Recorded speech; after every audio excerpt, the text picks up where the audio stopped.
سب سے پہلا گھر جو لوگوں کی عبادت کرنے کے لیے مقرر کیا گیا تھا وہی ہے جو مکے میں ہے، بابرکت اور جہان والوں کے لیے موجب ہدایت۔ اس میں کھلی ہوئی نشانیاں ہیں، جن میں سے ایک ابراہیم کے کھڑے ہونے کی جگہ ہے۔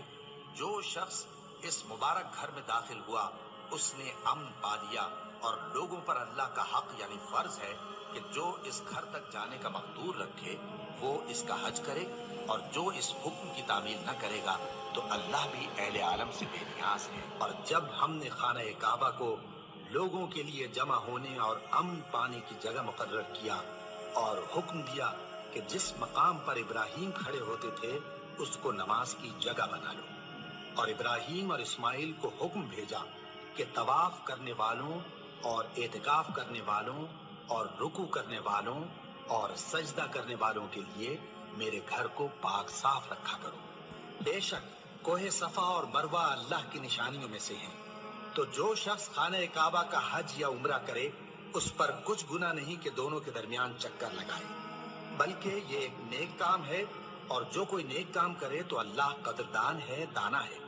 اور اللہ کی خوشنودی کے لیے حج اور عمرے کو پورا کرو، اور اگر راستے میں روک لیے جاؤ تو جیسی قربانی میسر ہو کر دو،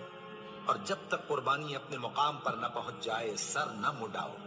اور اگر کوئی تم میں بیمار ہو یا اس کے سر میں کسی طرح کی تکلیف ہو تو اگر وہ سر منڈا لے تو اس کے بدلے روزے رکھے یا صدقہ دے یا قربانی کرے۔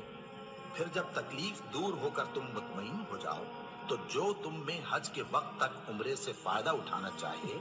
وہ جیسی قربانی میسر ہو کرے،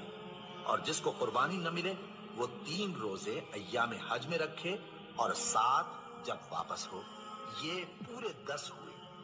یہ حکم اس شخص کے لیے ہے جس کے اہل و عیال مکے میں نہ رہتے ہوں۔ اور اللہ سے ڈرتے رہو اور جان رکھو کہ اللہ سخت عذاب دینے والا ہے۔ حج کے مہینے معین ہیں جو معلوم ہیں، تو جو شخص ان مہینوں میں حج کی نیت کر لے تو حج کے دنوں میں نہ عورتوں سے اختلاط کرے، نہ کوئی برا کام کرے اور نہ کسی سے جھگڑے، اور جو نیک کام تم کرو گے وہ اللہ کو معلوم ہو جائے گا۔ اور زاد راہ یعنی رستے کا خرچ ساتھ لے جاؤ، کیونکہ بہترین زاد راہ پرہیزگاری ہے۔ اور اے اہل عقل مجھی سے ڈرتے رہو، اس کا تمہیں کچھ گناہ نہیں کہ حج کے دنوں میں بذریعہ تجارت اپنے پروردگار سے روزی طلب کرو۔ اور جب عرفات سے واپس ہونے لگو تو مشعر حرام یعنی مزدلفہ میں اللہ کا ذکر کرو، اور اس طرح ذکر کرو جس طرح اس نے تم کو سکھایا، اور اس سے پیشتر تم لوگ ان طریقوں سے محض ناواقف تھے۔ پھر جہاں سے اور لوگ واپس ہوں